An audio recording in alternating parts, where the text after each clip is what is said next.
Excuse me. One of the stories that you'll often tell is when someone came in front of Jesus dripping their illness. He didn't see their illness. He only knew their wellness.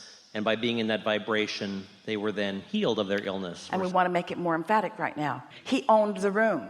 He dominated the vibration, because one who's connected to that kind of knowing is more powerful than millions who are not. So their flawed premise belief could not exist in a vibration where he knew what he knew, unless they'd practiced it so hard that they were a holdout.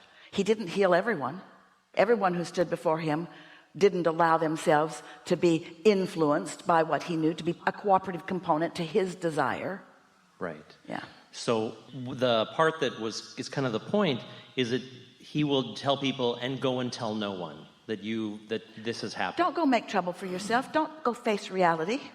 Don't go talk about it with others. Don't go into another room where doubt and fear owns the room and reactivate it in yourself. Don't calibrate backwards. You came way over here. Stay over here. Don't go home and talk about it. You'll go back over there.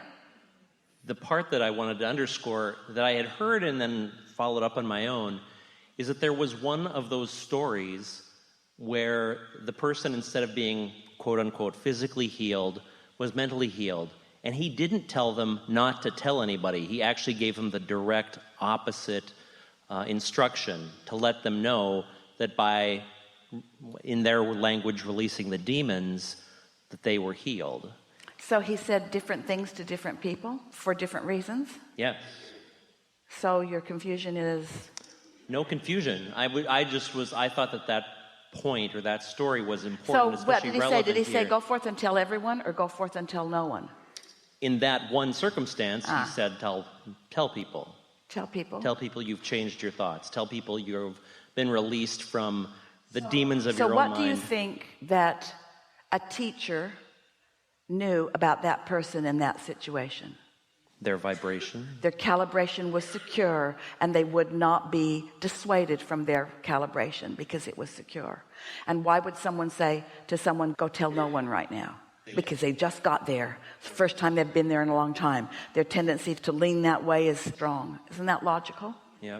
And don't you know that about yourself? Aren't there some subjects where you stand stable and you can talk about it? It doesn't matter what anybody says.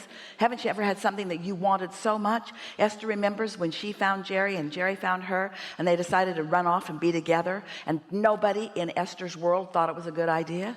And Esther did not care what any of them thought. She loved them all deeply, and she said, I don't care. I'm going to do this. I don't care. I don't care.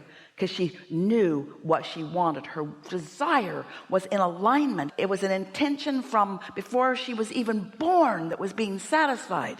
And that dominated the moment in time. The other day, she bought a couch, and somebody didn't like it, and it broke her heart.